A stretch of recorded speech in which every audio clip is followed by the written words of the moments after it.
Students बिस्मिल्लाहिर्रहमानिर्रहीम, how are you all. कैसे हैं आप सब। अच्छा, लिंग्विस्टिक में जो थे ना, हमारा एक टॉपिक है ट्री डायग्राम, जिसका जो ताल्लुक है ना वो सेंटेक्स के साथ होता है, मतलब सेंटेंस स्ट्रक्चर के साथ होता है। तो वैसे तो मैं स्टूडेंट्स को ये मशवरा नहीं देती कि वो पेपर में जो है ना इस क्वेश्चन को अटैम्प्ट करें, क्योंकि जिनसे मैंने लिंग्विस्टिक पढ़ी थी ना, वो सर ने मुझे कहा था कि यानी ये होता है ट्री डायग्राम होती है ना, ये सबसे ज़्यादा जो है कॉम्प्लिकेटेड टॉपिक होता है हमारे लिंग्विस्टिक का। तो आप कोशिश आपने ये करनी है कि आप पेपर में इसको अटैम्प्ट ना करें। पेपर मैं ये नहीं कहूँगी बल्कि आप इसको ना करें, लेकिन मसला ये है ना कि इसमें इसको वही बंदा जो है अच्छे से समझ सकता है जिसको ग्रामर पे पूरी ग्रिप हासिल हो, ग्रामर की जिसको एक एक चीज़ का जो है अच्छे से पता हो, तो वो इसको जो है ना ज़्यादा अच्छे से समझ सकता है और इसको जो है ड्रॉ कर सकता है। क्योंकि इसमें ये जैसे आप लोगों के मैथ में फिजिक्स में न्यूमेरिकल होते हैं ना, कि आपने एक ज़ीरो भी आगे पीछे कर दिया या एक भी छोटी सी गलती प्लस माइनस की कर दी, तो वो पूरी आपकी डायग्राम जो है ना वो गलत हो, आपका पूरा जो क्वेश्चन है ना वो गलत जो है कंसिडर होता है। इसी तरह से इसमें है कि अगर आप एक छोटी सी भी मिस्टेक करते हैं तो साइंटिफिकली ये उसकी चेकिंग होती है और आपका जो है पूरे का पूरा जो टॉपिक है ना वो क्रॉस कर दिया जाता है। तो यही वजह है कि आपने इसको जो है ना बहुत ज़्यादा ध्यान से समझना है। और इस क्वेश्चन के एंड पे जो है ना एक असाइनमेंट भी गिवन है, जो नोट्स मैंने आपको सेंड किए हैं, और वो असाइनमेंट जो है ना आपने विद इन 1 डे, मतलब कल तक आपने मुझे लाजमी सबमिट करवानी है। और स्टार्ट करते हैं। In a tree diagram a sentence is divided into 2 parts. तो ट्री डायग्राम जो है ना वो सेंटेंस को एनालाइज करने के लिए इस्तेमाल होती है। तो ये जो कोई भी सेंटेंस होता है ना, उसका एनालिसिस जो है ना हम ट्री डायग्राम से कर सकते हैं। अब जो ट्री डायग्राम है वो 2 पार्ट्स में इसको हम डिवाइड करते हैं। नंबर 1 पे सब्जेक्ट होता है और नंबर 2 पे प्रेडिकेट होता है। सब्जेक्ट का हम सबको पता है कि फ़ाइल को कहते हैं। किसी भी सेंटेंस में जो बंदा काम परफॉर्म कर रहा होता है, वो चाहे इंसान है, चाहे कोई चीज़ है, चाहे कोई जानवर है, वो सब्जेक्ट कहलाता है। इसके बाद प्रेडिकेट आ जाता है। प्रेडिकेट में का मतलब होता है that tells about the subject, जो आपको सब्जेक्ट के बारे में बताता है, सब्जेक्ट के बारे में इंफॉर्मेशन देता है कि सब्जेक्ट जो है वो क्या कर रहा है, कैसा है, क्या उसके बारे में बात हो रही है, वो आपको प्रेडिकेट कहलाता है। They are made up of. अब ये एक जो सेंटेंस होता है या जो एक डायग्राम होती है ना, उसके 2 पार्ट्स होते हैं। एक होता है नाउन फ्रेज और एक होता है वर्ब फ्रेज। अब जो नाउन फ्रेज है उसको हम एनपी से जो है शो करते हैं और वर्ब फ्रेज को हम वीपी से शो करते हैं। और समटाइम्स ऐसा भी होता है कि सेंटेंस जो है ना इसमें एक प्रेपोजिशनल फ्रेज भी होती है, जिसको पीपी से जो है ना सिम्बोलाइज किया जाता है, शो किया जाता है। These are group of words that include a noun or verb or any words that ends as a modifier। कि यानी ये ग्रुप लफ्ज़ों का जो है ना ग्रुप होता है, जिसमें यानी नाउन या फिर वर्ब जो है ना, मतलब नाउन फ्रेज में जो है वो नाउन के बारे में बताया जाता है और वर्ब फ्रेज में वर्ब के बारे में जो है ना बताया जाता है, जो कि मॉडिफायर के तौर पे इस्तेमाल होते हैं। मतलब मॉडिफायर होता है कि जो बताता है कि ये काम जो है, ये नाउन ये बताता है कि ये काम ये कर रहा है, और वर्ब ये बताता है कि ये काम हो रहा है। नाउन फ्रेज और verb phrase.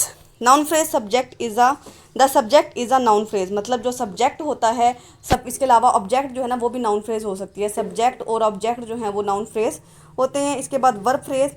Predicate is usually a verb phrase. Predicate जो है ना वो आम तौर पे एक वर्ब होता है, मतलब यानी सब्जेक्ट क्या कर रहा है या सब्जेक्ट ने क्या किया है, वो वर्ब फ्रेज में आ जाता है।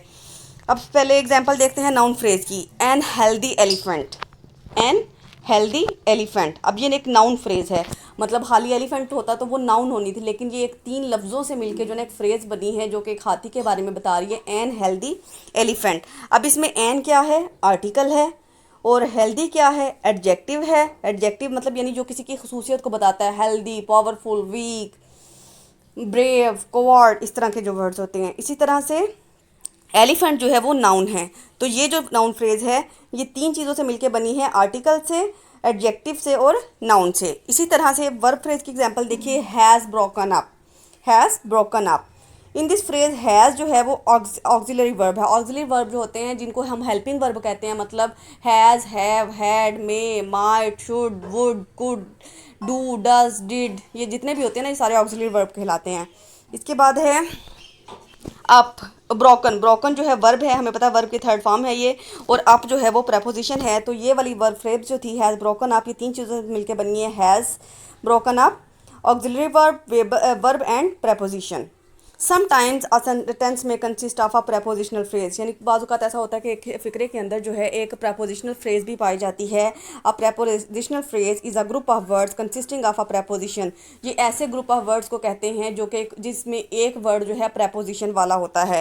It's subject and any words that modify the object, मतलब उस यानी उस ऑब्जेक्ट के बारे में या उस चीज़ के बारे में जो है ना वो बताया जाता है, जैसे इन, ऑन, एट, जैसे कि देखिए put off, in front of, ये इसकी एग्जांपल्स हैं प्रेपोजिशनल फ्रेज की। Some important abbreviations to understand the और ड्रॉ आर ट्री डायग्राम। जब हमने ट्री डायग्राम को ड्रॉ करना है ना, हमने पूरे के पूरे वर्ड नहीं लिखने होते, उनके कुछ एब्रीवेशंस हैं, कुछ शॉर्टकट्स नेम हैं, उनको हमने याद करना है और हम अपने ट्री डायग्राम में उन्हीं को जो है राइट करेंगे। देखिए, by drawing tree diagram we analyze a sentence. Sentence के स्पेलिंग ठीक सी नहीं लगा हुआ, वो लिख लीजिएगा। अब सेंटेंस को जो है वो एस से सिंबलाइज करते हैं और सब्जेक्ट को भी जो है ना ऐसे ही जो है हम शो करते हैं। नाउन को जो है एन से शो करवाया जाता है, प्रोनाउन को पी एन से शो करवाया जाता है। इसके बाद प्रेपोजिशन को पी से जो है शो करवाते हैं हम, वर्ब को वी से, एडजेक्टिव को ए डी जे से, ऑक्सिलरी वर्ब को ए यू एक्स से, नाउन फ्रेज को एन पी से, और वर्ब फ्रेज को वीपी से, और एडजेक्टिव फ्रेज को एपी से, प्रेपोजिशनल फ्रेज को पीपी से, और जो डिटर्मिनेंट्स हैं उनको उसको डीईटी से, और आर्टिकल को एआरटी से, और एडजेक्टिव को सॉरी ये एडवर्ब आएगा यहाँ पे ना, ये इसकी करेक्शन कीजिएगा, यहाँ पे एडवर्ब आएगा, एडवर्ब को एडीवी से। अब टी डायग्राम जो है उसकी कंस्ट्रक्शन कैसे होती है। अब एक सेंटेंस जो है ना उसके दो लाजमी तो हिस्से होते हैं ना, एक तो हमने कहा है कि सब जो होता है उसका नाउन फ्रेज होती है और दूसरा जो है उसका वर्ब फ्रेज होती है। अब नाउन फ्रेज और वर्ब फ्रेज जो हैं वो लाजमी हिस्से हैं, इसके अलावा थर्ड पार्ट उसका जो है प्रेपोजिशनल फ्रेज भी हो सकती है। एनपी मतलब नाउन फ्रेज, वीपी मतलब जो है वर्ब फ्रेज, और पीपी मतलब प्रेपोजिशनल फ्रेज। अब जो एनपी है जो कि हमारी नाउन फ्रेज होती है ना, उसमें एक नाउन है ना उसने तो लाजमी होना है, नाउन उसका जो है कंपलसरी पार्ट है जिसको मैंने सर्कल किया हुआ है ना, और बाकी जो ब्रैकेट्स में लिखे हैं ना, अब नाउन के साथ एक आर्टिकल भी हो सकता है, ए एन दी हो सकता है, और इसके बाद उसके साथ ए पी मतलब एडजेक्टिव फ्रेज भी हो सकता है, मतलब उसकी कोई खसूसियत बता दे, गुड, बैड, हेल्दी, वीक, इस तरह की। और इसके बाद पीपी भी हो सकता है, मतलब प्रेपोजिशनल फ्रेज भी उसके साथ हो सकती है नाउन फ्रेज में। इसके बाद बात कर लेते हैं वर्ब फ्रेज की। जब हम वर्ब फ्रेज की बात करेंगे तो उसके अंदर वर्ब तो लाजमी मौजूद होगा, हर सूरत में होगा, जिसको मैंने सर्कल किया है ना वी को, इसका मतलब है कि वी उसके अंदर होना ही होना है वर्ब फ्रेज में। लेकिन वर्ब फ्रेज में वर्ब के साथ साथ ऑक्सिलरी वर्ब भी हो सकते हैं जो कि हेल्पिंग वर्ब होते हैं, और इसके अलावा नाउन फ्रेज भी हो सकती है। इसी तरह से प्रेपोजिशनल फ्रेज में प्रेपोजिशन ने होना ही होना है, लेकिन इसके साथ जो है नाउन फ्रेज भी आ सकती है। ये यहाँ तक समझ आ गई। अब देखिए, अब इसके कुछ एग्जांपल्स के थ्रू मैं आपको समझाऊंगी, इनको आपने बहुत अच्छे से समझना है। ये जो चलते फिरते आप लेक्चर लेते हैं ना, ये वो लेने वाला लेक्चर नहीं है, आपने इसको सामने स्क्रीन पे देख के जो ना अच्छे से समझना है। अब वर्ब फ्रेज, पहली जो एग्जांपल है ना वो वर्ब फ्रेज की है। वर्ब फ्रेज का हमें कैसे पता चला है, क्योंकि जो सेंटेंस है ना उसका स्टार्ट ईट से हो रहा है, और हमें पता है कि ईट एक वर्ब है, ईट विद द नाइफ या फिर ईट विद द स्पून भी आप कह सकते हैं। अब देखिए, अब हमें पता चल गया, ईट को देख के हमें पता चल गया कि ये एक वर्ब फ्रेज है। सबसे पहले हमने ऊपर सर्कल में क्या लिखा, वीपी, वीपी लिख लिया। और उसके बाद अब देखिए सबसे पहला इसका वर्ड क्या है, ईट है। तो ईट क्या है, एक वर्ब है। आपने वीपी के नीचे जो है एक लाइन ड्रॉ की और एक उसके नीचे लिख दिया ये वर्ब है। फर्स्ट वर्ड क्या आ गया, वर्ब आ गया। अब इसका बाकी पार्ट देखिए, विद द फ्रेज। अब with the knife, with the knife एक प्रेपोजिशनल फ्रेज है। क्या है ये, with the knife prepositional phrase है, तो उसको आपने पीपी लिखा। अब पीपी जो है प्रेपोजिशनल फ्रेज जो है ना वो भी 3 पार्ट्स पे जो है डिवाइडेड है। पहले हम उसके पहले 2 पार्ट पढ़ेंगे, विद और दी। अब प्रेपोजिशनल फ्रेज का जो फर्स्ट पार्ट है ना वो प्रेपोजिशन है, विद जो है ना वो प्रेपोजिशन है। इसके बाद एंड के जो 2 वर्ड हैं वो उसके नाउन फ्रेज हैं। मतलब ऊपर मैंने आपको बताया था ना पीपी में कि जो प्रेपोजिशनल फ्रेज होती है वो प्रेपोजिशन और नाउन फ्रेज का मिक्सचर भी हो सकती है। तो इसमें जो विद है वो प्रेपोजिशन हो गया, फिर इसके बाद एनपी आ गया। एनपी 2 चीज़ों से मिलके बनता है, उसमें एक तो आ गया नाउन आ गया, और दूसरा जो है वो डिटर्मिनेंट आ गया। डिटर्मिनेंट या फिर आप आर्टिकल भी लिख सकते हैं। डिटर्मिनेंट वो होता है जो नाउन के बारे में बता रहा, और आर्टिकल भी जो है ना वो यही मकसद ये नहीं देते हैं कि ए एन दी वाले जो वर्ड होते हैं, आप यहाँ पे आर्टिकल भी लिख सकते हैं। तो अब ये एक कंप्लीट एनालिसिस हो गया सेंटेंस का, ईट विद द नाइफ। अभी मज़ीद आगे एग्जांपल्स करेंगे तो आपको ज़्यादा अच्छे से समझ आ जाएगी। अननाउन फ्रेज़, ये जब तक आप इसकी खुद जो है ना डायग्राम्स को ड्रा करके प्रैक्टिस नहीं करेंगे ना, आपको मैं जितना मर्जी आपके साथ जो है ना दिमाग खपा लूँ, जितना मर्जी घंटे में आपके साथ ये लंबा लेक्चर कर दूँ, जितना मर्जी मैं बोलूँ, आपको ऐसे समझ नहीं आएगी जब तक आप इन डायग्राम्स को बाय हैंड ड्रॉ नहीं करेंगे। तो इसीलिए मैंने इस जो है नोट्स के एंड पे जो आपको असाइनमेंट दी है वो आपने मुझे लाजमी सबमिट करवानी है। लेक्चर सुनने के बाद ही आपने उसको बनाने बैठ जाना है, ताकि आपको किसी भी किस्म का कन्फ्यूजन जो है वो ना रहे। क्योंकि मेरा ये जो टॉपिक था ना, मैंने आपको जो स्केड्यूल सेंड किया था उसमें मैंने इसको ऐड नहीं था किया ट्री डायग्राम, लेकिन काफ़ी स्टूडेंट्स की जो है ना रिक्वेस्ट पे मैंने जो है ना इसको ये टॉपिक आपको पढ़ा रही हूँ, तो इसलिए आपने भी जो है ना मुझे इतना ही अच्छा रिस्पॉन्स देना है। मैं अपनी तरफ से पूरी कोशिश करूँगी कि आपको जो है ना ये अच्छी तरह से समझा सकूँ। Noun phrase, an article about population, ये एक जो है नाउन फ्रेज है। कैसे पता चला है? एन आर्टिकल से। एन आर्टिकल जो यानी वो जो पढ़ने वाले आर्टिकल होते हैं ना, उसकी बात हो रही है कि एन आर्टिकल अबाउट पॉपुलेशन। अब एन आर्टिकल जो है वो नाउन है, तो इसलिए हम इसको नाउन फ्रेज कहेंगे। अब एन आर्टिकल ने हमें बता दिया कि नाउन फ्रेज, और नाउन फ्रेज को हम एन पी से शो करते हैं, तो वो सबसे पहले हमने ऊपर लिखा एन पी। अब एन पी का जो फर्स्ट पार्ट है उसके भी दो हिस्से हैं। एन आर्टिकल नाउन फ्रेज के, इसको हम दो में डिवाइड करेंगे। फर्स्ट वाला हो गया आर्टिकल और दूसरे वाला हो गया नाउन। फर्स्ट वाला एन जो है ना आर्टिकल होता है ना, ए एन और डी आर्टिकल होते हैं, और सेकंड वाला आ गया नाउन, आर्टिकल जो है वो नाउन है। इसके बाद सेकंड पार्ट पे देखिए प्रेपोजिशन फ्रेज। क्या है ये? Preposition phrase. अब प्रेपोजिशन फ्रेज में जो फर्स्ट अबाउट है ना वो एक प्रेपोजिशन है। प्रेपोजिशन फ्रेज में अबाउट जो है वो प्रेपोजिशन है। अब प्रेपोजिशन फ्रेज में जो आगे नाउन फ्रेज है ना, नाउन फ्रेज सिर्फ वो नाउन ही इसमें दिया हुआ है, इसके साथ मतलब यानी कोई और वर्ड भी हो सकता था, ए एन दी भी हो सकता था, या टू मच भी हो सकता था, बिग भी हो सकता था, लेकिन यहाँ पे सिर्फ और सिर्फ पॉपुलेशन दिया है, तो ये सिर्फ और सिर्फ नाउन है।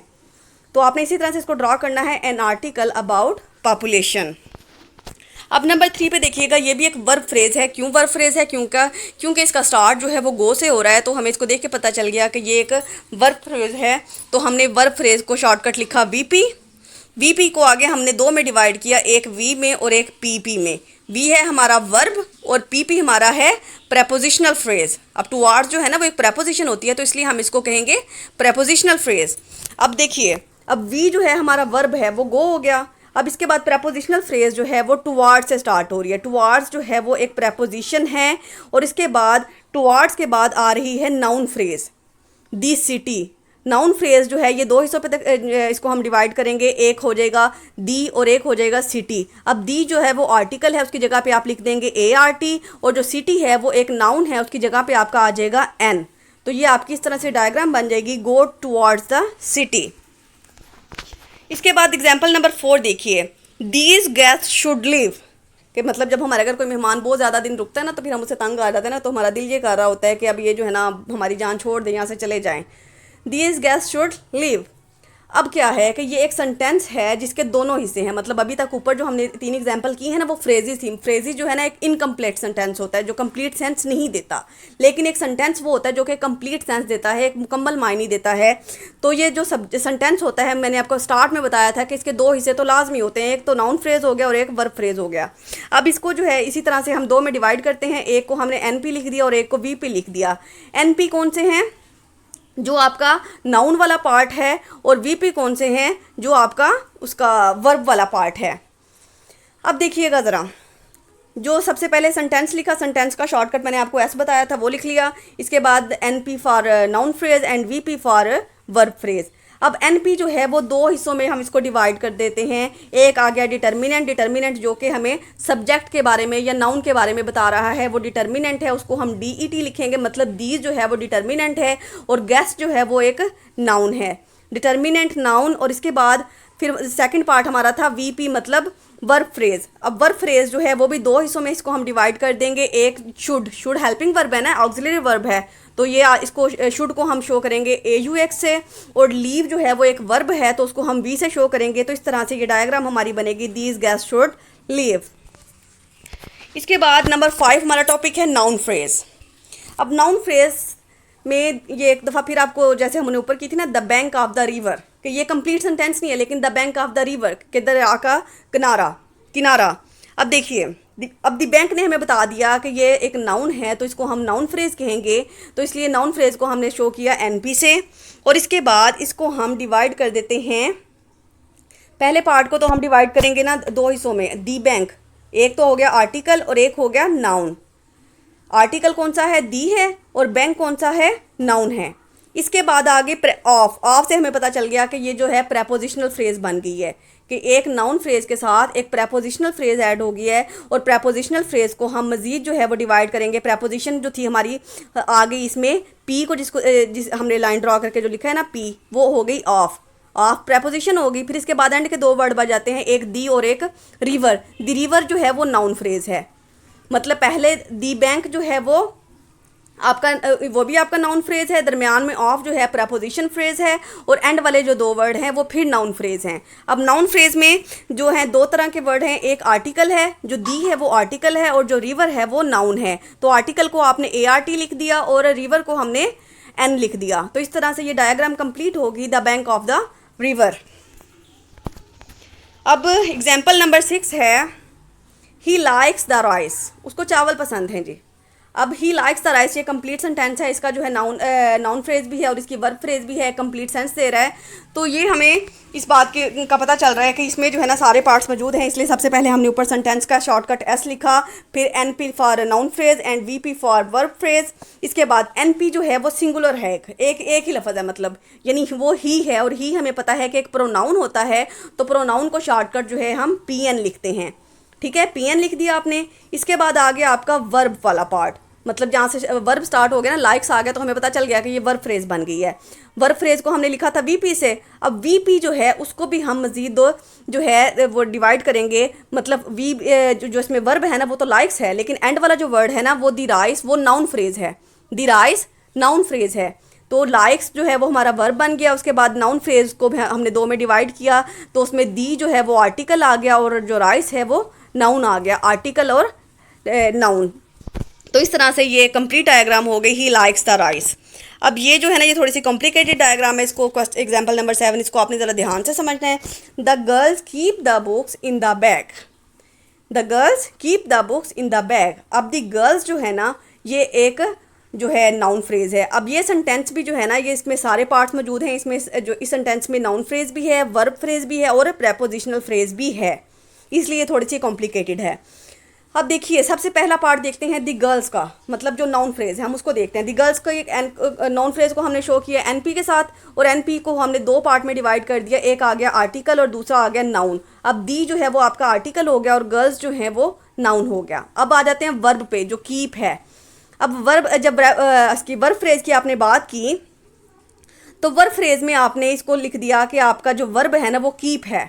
अब वर्ब के फौरी बाद जो है ना दी बुक्स आ गई हैं, दी बुक्स जो है वो फिर नाउन फ्रेज हैं, दी बुक्स भी तो नाउन फ्रेज है ना, किताबें। अब इसमें भी दी बुक्स को भी हम दो में डिवाइड कर देते हैं, एक तो आ जाएगा आपका आर्टिकल, यहाँ पे आपने ऐड भी कर इसको चाहिए एक स्टेप मजीद ऐड कर लीजिएगा, एक आर्टिकल, दी के ऊपर जो है ना आपने आर्टिकल लिख लेना है, ए लिख लेना है, और सॉरी ART लिख लेना है, और बुक्स के ऊपर जो है आपने नाउन लिख लेना है। इसी तरह से प्रेपोजिशनल फ्रेज आ जाएगी इन से, जहाँ पे इन आ गया तो हमें पता है कि इन एक प्रेपोजिशन है, तो नेक्स्ट जो है वो प्रेपोजिशनल फ्रेज कहलाएगी।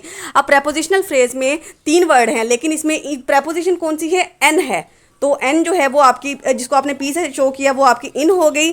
और इसके बाद NP जो है दी बैग, वो आपका फिर नाउन फ्रेज आ गया। मतलब इस सेंटेंस में 3 जगह पे नाउन फ्रेज यूज हुए हैं। अब नाउन फ्रेज को फिर आप दो हिस्सों में डिवाइड कर देंगे, एक आर्टिकल, दी है जो आर्टिकल हो जाएगा, और जो बैग है वो नाउन हो जाएगा, जिसको आप N से शो करेंगे। ये थी इसके एग्जाम्पल्स। उम्मीद है कि आपको समझ आ गई होगी। एक और कम्प्लेक्स सेंटेंस आपको समझा देती हूँ, इसके बाद आपको असाइनमेंट दूंगी। और देखिए, the leader talk to the child with a smile, कि जो लीडर यानी जो बड़े लोग होते हैं ना वो किसी के साथ हंस के मुश्किल से बात करते हैं, लेकिन एक लीडर ने एक बच्चे के साथ मुस्कुरा के बात की। देखिएगा अब ये जो पार्ट है इसमें भी तीनों जो हमारे पार्ट्स हैं ना सेंटेंस के वो मौजूद हैं, नाउन फ्रेज भी, वर्ब फ्रेज भी और प्रेपोजिशनल फ्रेज भी। सबसे पहला पार्ट आप दी लीडर को देख रहे हैं। दी लीडर आपके आगे नाउन फ्रेज 2 हिस्सों पे तकसीम की, एक आर्टिकल हो गया और एक नाउन हो गया। अब जो दी है ना उसको आप कहेंगे आर्टिकल, और जो लीडर है उसको कहेंगे नाउन। इसके बाद टॉक जो है वर्ब आ गई, तो उसका मतलब ये हमारी वर्ब फ्रेज बन गई है। अब जब वर्ब फ्रेज बन गई है तो उसका वर्ब जो है वो आपका आ जाएगा, इसे जो आपका टॉक्ड है वो आपका आ जाएगा वर्ब में। और इसके बाद जो प्रेपोजिशनल फ्रेज है ना टू से स्टार्ट होगी। प्रेपोजिशनल फ्रेज कहाँ से स्टार्ट होगी, टू से। अब प्रेपोजिशनल फ्रेज को भी आपने मजीद 2 में डिवाइड कर देना है, P और NP, मतलब एक तो आ गया आपका प्रोनाउन, preposition, जो कि टू जो है ना वो आपकी preposition होगी, और इसके बाद एनपी मतलब दी चाइल्ड। एनपी को भी मजीद दो में डिवाइड करेंगे, आर्टिकल और नाउन में। जो दी है वो आर्टिकल हो जाएगा और जो चाइल्ड है वो नाउन हो जाएगा। और इसके बाद नेक्स्ट जो पार्ट है पीपी, विद से जो स्टार्ट हो रहा है वो आपकी प्रेपोजिशनल फ्रेज होगी। Prepositional phrase with a smile से स्टार्ट होगा। विद जो है वो आपकी प्रेपोजिशन में आ गई। फिर आगे प्रेपोजिशन को आपने एनपी कर दिया, मतलब नाउन फ्रेज आ स्माइल। आ स्माइल में आ जो है वो आर्टिकल हो गया और एन जो है वो नाउन हो गया, स्माइल हो, एन जो है नाउन हो गया जो स्माइल के लिए यूज़ हुआ है। तो इस तरह से ये कंप्लीट जो है डायग्राम बनेगी। The leader talk to the child with a smile.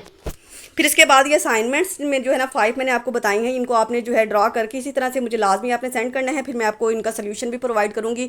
फिर आप उसको टैली करेंगे कि आपने जो असाइनमेंट बनाई है वो उसके अकॉर्डिंग है या नहीं है। उम्मीद है कि समझ आ गई होगी, लेकिन फिर भी कोई कन्फ्यूजन हो तो मुझसे पूछ लीजिएगा, या असाइनमेंट बनाने में कोई आपको इशू आ रहा हो तो वो भी आप मुझसे डिस्कस कर सकते हैं। और इसके अलावा आप लोग अपने डिस्कशन ग्रुप में भी जो है ना इसको डिस्कस कर सकते हैं। उम्मीद है कि आपको अच्छे से समझ आ गई होगी। अल्लाह हाफिज़, टेक केयर।